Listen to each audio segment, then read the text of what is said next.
Tipos de polímeros y su clasificación. Los polímeros se pueden clasificar en dos grupos, aquellos formados por la naturaleza y los sintéticos. Empezaremos hablando por los polímeros naturales, como el cáñamo. Se puede hablar de la utilidad del cáñamo. Entre sus usos encontramos lo que son las fibras textiles y cordajes de gran resistencia, fácil y ligero de llevar, junto a selladores químicos especiales para hacer unas estancas las uniones roscadas de tuberías metálicas de conducción de agua, las semillas de aceites ricos en grasas y proteínas, lo que son combustibles ecológicos, lubricantes y bioplásticos, materiales de bioconstrucción de gran resistencia, celulosa para papel, aplicaciones medicinales y cosméticas de los aceites, materiales aislantes, piezas plásticas y textiles para automóviles de la marca Audi y BMW, entre otras. Goma laca. La utilización más frecuente es para el tratamiento final de las superficies de madera de muebles e instrumentos musicales.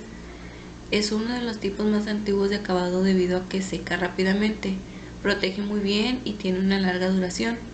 Con el desarrollo y preparación de barnices y lacas de síntesis industrial, lo que es la goma laca ha perdido bastante la popularidad con lo que gozaba antaño, pero aún mantiene un lugar importante. No solo es el campo del acabado de la madera, sino también entre otras industrias. El ámbar. Los árboles producen la resina como una protección contra enfermedades e infestaciones de insectos. Cuando la corteza de un árbol es herida debido a la rotura o a un ataque por escarabajos de madera u otros insectos, bacterias u hongos. Después de exudar al exterior, la resina se endurece por polimeración en el interior de rocas arcillosas o arenosas, algunas veces calizas, que se formaban en zonas deltaicas del ríos, generalmente con mucha materia orgánica asociada, y se han conservado en su interior durante millones de años. Seguimos con lo que es la lana. La lana es una fibra natural que se obtiene de los ovinos y de otros animales como llamas, alpacas, guanacos, vicuñas o conejos, mediante un proceso denominado esquila. Se utiliza la industria textil para confeccionar productos tales como sacos, mantas, lo que son guantes, calcetines, suéteres, etc. La lana contiene lanolina y creatina, aceites naturales. Los productos de lana son utilizados en su mayoría en zonas frías porque con uso de este material se mantiene lo que es el calor corporal. Esto es debido a la naturaleza de la fibra del material.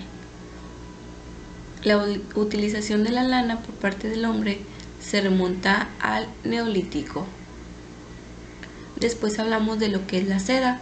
La seda es una fibra natural formada por proteínas producidas por diversos gusanos al tejer capullos dentro de los cuales sus cuerpos sufren metamorfosis a polillas. También se conoce como seda a la amplia variedad de tejidos fabricados con esta fibra. Aunque es producida por varios grupos de animales artrópodos, como las arañas y varios tipos de insectos, en la actualidad solo la seda producida por las larvas de la mariposa Bombix mori, el gusano de seda, se emplea en la fabricación industrial textil.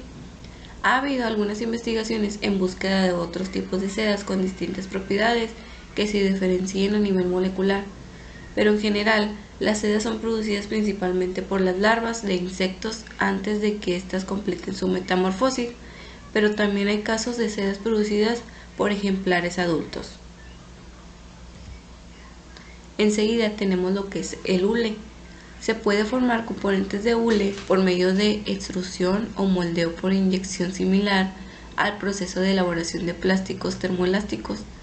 Se calientan los moldes y bajo alta presión la fuerza de hervías y temperatura del azufre agregado reacciona con los polímeros entrelazándolos para que los elastómeros se conviertan a hule. Los enlaces de azufre son tan duraderos que no hay manera de revertir este proceso y por lo tanto todos los desechos de la producción de productos de hule no son reciclables para moldeo repetido. Los desechos de la producción de hule se venden a bajo precio para uso como relleno dentro del asfalto de carreteras y también es usado como aislante del calor. Ahora hablaremos de lo que son los polímeros sintéticos. El primero sería el polietileno. El polietileno se usa para diferentes tipos de productos finales. Para cada uno de ellos se utilizan también diferentes procesos. Entre los más comunes se encuentran los siguientes. 1. Extrusión, película, cables, hilos, tuberías. Coextrusión, que son las películas y láminas multicapa. Moldeo por inyección, partes en tercera dimensión con formas complicadas. Los que son inyección y soplado, como botellas de diferentes tamaños. Los de extrusión y soplado, que son bolsas o tubos de calibre delgado. Extrusión y soplado de cuerpos huecos, como botellas de diferentes tamaños. Y el rotomoldeo, que serían depósitos y formas huecas de grandes dimensiones. El siguiente es el polipropileno. El polipropileno ha sido uno de los plásticos con mayor crecimiento en los últimos años y se prevé que su consumo continúe creciendo más que el de los otros grandes termoplásticos.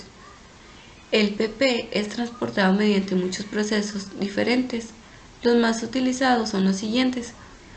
El moldeo por inyección de una gran diversidad de piezas, desde lo que son juguetes hasta parachoques de automóviles.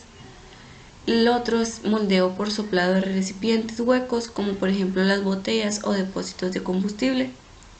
Otro sería el termoporfado, de por ejemplo contenedores de alimentos. En particular se utiliza PP para aplicaciones que requieren resistencia a alta temperatura o a baja temperatura, como en microondas o congelados.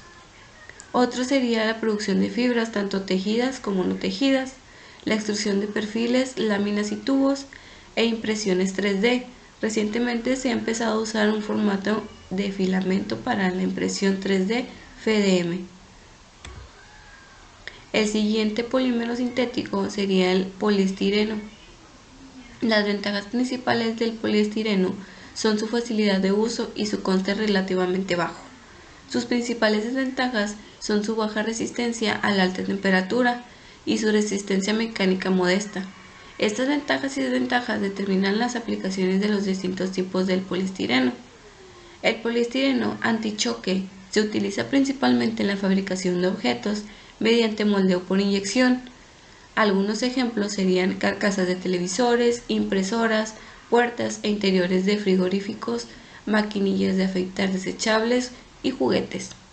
Según las aplicaciones, se le pueden añadir aditivos como por ejemplo sustancias ignífugas y colorantes. El poliestireno cristal se utiliza también en moldeo por inyección, allí donde la transparencia y el bajo coste son importantes. Ejemplos de esto serían las cajas de CD, perchas, cajas para huevos. Otra aplicación muy importante es la producción de espumas rígidas, denominadas a veces poliestireno extruido o XPS, a no confundir con el poliestireno expandido EPS. Estas espumas XPS se utilizan, por ejemplo, para las bandejas de carne de los supermercados, así como en la construcción. En siguiente tenemos el cloruro de polivinilo. Se obtiene a partir del craqueo del petróleo, que consiste en romper los enlaces químicos del compuesto para conseguir diferentes propiedades y usos. Lo que se obtiene es el etileno, que combinado con el cloro obtenido del cloruro de sodio producen etileno diclorado, que pasa a ser luego cloruro de vinilo. Mediante un proceso de polimeración llega a ser cloruro de polivinilo o PVC. Antes de someterlo a procesos para conformar un objeto, el material se mezcla con pigmentos y aditivos como estabilizantes o plastificantes, entre otros. Resulta paradójico que uno de los polímeros comerciales menos estables sea al mismo tiempo uno de los materiales plásticos más interesantes de la actualidad, lo que se refleja en la gran cantidad de toneladas que se consumen anualmente en el mundo.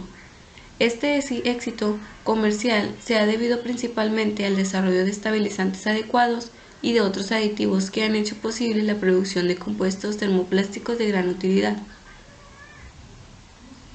Por último, tenemos la silicona. El producto primario para la elaboración de siliconas es la sílice, bastante abundante en la arenisca, en la arena de la playa y otras rocas similares. La sílice también es el principal ingrediente del vidrio. Las siliconas se elaboran a partir de clorosilanos, tetraetosilieno y otros compuestos de silicio similares. Dependiendo de las condiciones de su obtención y de posteriores procesos químicos, su utilidad sería diferente. Resistente a temperaturas extremas, resistente a la intemperie, el ozono, la radiación y la humedad, buena resistencia al fuego, excelentes propiedades eléctricas como aislante, es gran resistente a la deformación por compresión, apto para uso alimenticio y sanitario, tiene la facultad de extenderse, permeabilidad al gas, vida útil larga y capacidad de repeler el agua y formar juntas de estanqueidad, aunque las siliconas no son hidrófugas. En conclusión, usualmente el esqueleto de los polímeros de plásticos consiste principalmente de átomos de carbono.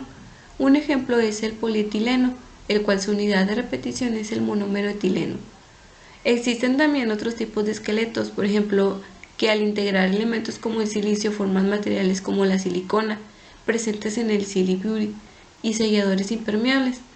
El oxígeno también puede encontrarse presente en los esqueletos poliméricos, tales como el polietileniglicol o los polisacáridos, en los glucosídicos.